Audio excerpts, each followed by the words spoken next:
The JJ, Mike and Dom podcast. On the phone, talking to JJ and Dom right now. This is Robert Pattinson. Hello? Hello, is that Robert? Yeah. Oh, you've got us. JJ and Dom here from The Edge. Hey, how you doing? Hey, good morning. It's great to have you on the show. Thanks for having me. Do we call you Arpats or Robert? Do you have a preference? Do you mind the Arpats thing? Well, I would quite like to kill the person who invented it, but other than that, but yeah, I don't really mind. You can call me whatever you want. Oh, you're sweet. I just can't believe we're talking to you. This is actually quite a big deal, Robert. For us. Oh, really? Yeah, you're a big deal, and you've been on my dream hit list for a long time now, for many reasons. I'm nervous about disappointing now. Oh, you could never you're the world's most dreamiest man, according to recent polls. You couldn't disappoint. Oh, yeah. Hey, so how's things? You're in Sydney at the moment. Yeah, just been here for 2 days. Wow, we're only a 3-hour plane ride. You should pop over to New Zealand sometime. I would love to. I've got nothing to do after today, so maybe I will. That would be so amazing, because I know you'll be filming a movie there soon, aren't you? So you might get sent down to... in Adelaide, yeah. Oh, wow. Oh, you should come here if you're ever looking for a break or an escape from the paparazzi or photographers and all that. You come to New Zealand and people will pretty much leave you well alone. Well, I will definitely think about it. You can't promise that, Dom. If I find out Arpats is in town. No, anyway, so we're really excited because the Twilight Saga Breaking Dawn Part 2 opens in New Zealand today. It does? And is this the end of it for you? This is it? The end of the Twilight movies? Yeah, pretty much. Unless they decide to, unless Stephanie Meyer decides to write a bunch of new ones and doesn't recast me. Yeah, well, how does this feel for you? Because it's been such a big chunk of your life. Is it quite sad that it's reached the end, or is it quite a pleasing sort of time? It's a little bit sad. I mean, I haven't really come to terms with it yet. I mean, I guess by this time next year, I'll really realize what it is to not be going back up to Vancouver and putting all that makake on again and seeing what my life is like. Well, you can still go to Vancouver and put makeup on if you want. Yeah. I think, maybe I'll just do a little pilgrimage every year. You must Did someone say to you when you got the role of Edward Cullen, this is going to be a really massive hit? This movie. Did you have any idea? No one did, and absolutely no one did. It was kind of, it was only after the first premiere that people really started to realize. I mean, we didn't even know if we were doing a sequel or not until the weekend it was released, and after it was a big hit, people were, the studio was like, oh, we should probably do a sequel. They haven't even bought the rights to the second and third book at that point. Wow! If you had any idea it was going to be as big as what it's become, would you have thought twice about accepting the role? No, I don't think so. I mean, because I kind of did what I wanted to do basically in every single one of the movies. Yeah. So it was all right. Yeah, but you seem to me like a reasonably private sort of person, and this thing's just changed your whole life. I mean, you're one of the most hunted men in the world, pretty much. Yeah, it made him into a kind of weirdo recluse. Yeah, that sucks, doesn't it? You can't even go out for milk and a paper on the weekend without people following you.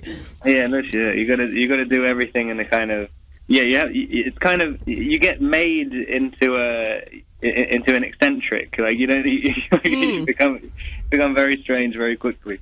Yeah, that's so odd. What do you do to keep yourself normal? I'm guessing you got some old mates back in England that keep you pretty grounded. I mean, luckily I wasn't that normal to begin with, so I mean, I can only, it's sort of, I guess it's just my natural progression of where my life was supposed to go, just getting weirder and weirder. Robert Pattinson on the phone talking to JJ and Dom. The Twilight Saga Breaking Dawn Part 2. The conclusion is opening nationwide today. I'm sure a lot of people are going to go and see it. It's just JJ and myself doing the interview because we recorded it a couple of Sundays ago. Mike was busy selling beef jerky, I think, at the shopping channel. Something like that. I'm hearing only good things about this movie. But these are fans, aren't they? Yeah. Well, they make the movie so that anyone can watch it, whether you know the books or not, whether you've seen the other movies or not. Hey, don't get me wrong, I'm not a hater, I'm a celebrator. I saw the first movie, it just wasn't really my scene. Yeah, same. Yeah, not really me. But Robert Pattinson's on the phone, so let's get back to him. Part 2 of the interview. It's 7. What about like things like this when you're named the sexiest man alive in so many magazines and polls? And I get the feeling that you're sort of a little bit like shy about that sort of stuff, but I bet your mum's proud of you. She's like, I got good genes. No, I mean, yeah, it's kind of, I don't know. Like, if it, you can't really have any control over it. I mean, like when you're number one and all those things, you're like, oh, you know, it doesn't mean anything. But as soon as you get to like number 2 or 3, you're like, what is happening? Yeah. That's outrageous. Yeah, that guy is not sexier than I am. Ryan Reynolds. Yeah, who is that guy? Do you get on the phone to People magazine and go, yes, look, can I please demand a recount of the votes? Does your mum have like a sort of a shrine room to you? Like I know a couple of our friends who, you know, their kids are All Blacks and they've got like rooms with the, you know, all their old jerseys in and stuff like that. Does your mum, being a big fan of, you know, her son, does she have posters of you and stuff like that? Oh yeah, she's got like every single newspaper cutting from 5 years, or from since I started acting, basically. The stacks of it. Kind of disturbing. Does she ever pull you up on any of the goss that's written about you then? Robert, you didn't tell me about this. Always. She always knows that she knows what my schedule is, like, before I know what it is. I think she hacks my email sometimes. And out of all the things you read about yourself, what sort of percentage of things would be true and what percentage is just, you know, so far-fetched and ridiculous that it's laughable? I mean, probably about 90% is untrue. Really? Wow. Okay, well, what about the thing, I read something about a month ago about you liking to lick girls' armpits. Is that true or is that made up? Well, I mean, it depends. Sometimes. Wow. I like licking my own armpits as well. Really? God, that's talent. Now, what about, have you got your guitar with you? Do you travel with your guitar?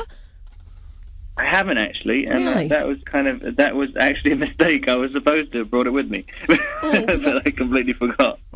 Do you have any other talents that we haven't heard of apart from armpit licking and guitar playing and acting? Are you a good cook or anything like that? I just learned how to cook an egg about 3 days ago. Did you? Right. Oh. Well, It's a small step. Well, that's a start. well, geez, yeah, you must have cooks and things. If I was you, I'd have a chef that travels with me all the time. Are you that hooked up with your posse? No, I mean that's like the only reason. That's the only reason. Like I decided a long time ago because I don't like going to the gym that I just don't eat. And that kind of it sort of works out a little bit. I would be morbidly obese by now. Right. Hey, now with the junket that you're on at the moment, I heard that Kirsten's doing Japan and Taylor Lautner's doing Brazil. How do you guys decide where you go? Do you rock, paper, scissors? Do you call shotgun on a place, or is it decided for you? Yeah, Japan and Brazil didn't want me. Oh, that's not true. Yeah, I'm not really sure. Someone else's idea. What about what's that? Oh, Mackenzie Foy, the young girl that plays your daughter on the set of Twilight. What's it like having her on the set? Is she a lot of laughs? Is she shy? Is she a prankster? Oh yeah, she's great. She's very, very serious. I think she judged me quite early on that I wasn't clever enough for her. Oh, really? And I was swearing too much as well. So she brought a swear jar on and made about $500 off it. Wow, I bet she buzzed out when she realised she'd be working with you. No, I would. Yeah. Hey, so listen, it's been great having you on the show. We've really enjoyed your company today. Thanks a lot. Thanks for having me. Yeah, and on a scale of 1 to 10, how are you at the moment? How good is life? How happy are you? Pretty good. Like, I really like Sydney, and I kind of had a good day of kind of fun little interviews. That sounds ridiculous. Hey Robert, I'd love you to come to New Zealand. You'd have so much fun here, and hopefully we get to talk to you again because there's so much more I'd love to talk to you about. I'm such a fan. Oh, thanks very much. Yeah, I'd love to come. Okay, well, we'll make a deal with you. If we track down the person that created the RPAT's name and kill them for you, will you then come to New Zealand?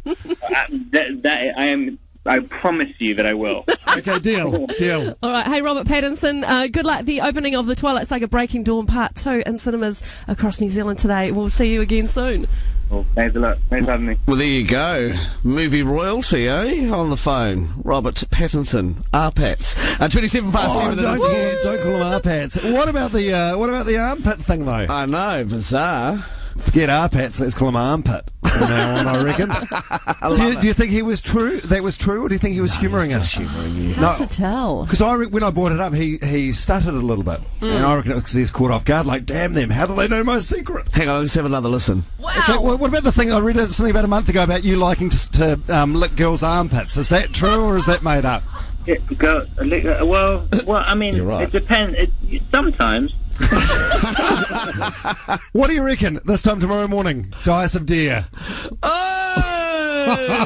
Yeah, no! Yeah! No! Let's do it. If JJ doesn't want to do it, it makes me want to roll the dice even more. God, gross! Or whose armpit would you like to lick the most? Well, why do you say I'm going to lose? Oh, just because you don't want to do it. It's fate. Sharon's, hopefully it's hair-free. Yeah, you wouldn't want mine. You'll end up coughing up a fur ball. Sharon? I'll give this a good wash for you, JJ, tomorrow morning. Yeah. What about Me Carl, too. the producer's armpit? How would that go down? Oh, God. Oh, then I'll have some ginger pubes in my teeth. Wouldn't be the first time. Dice of deer tomorrow. Yeah, okay, done. All right. Actually, it would. I haven't had myself a ginger before.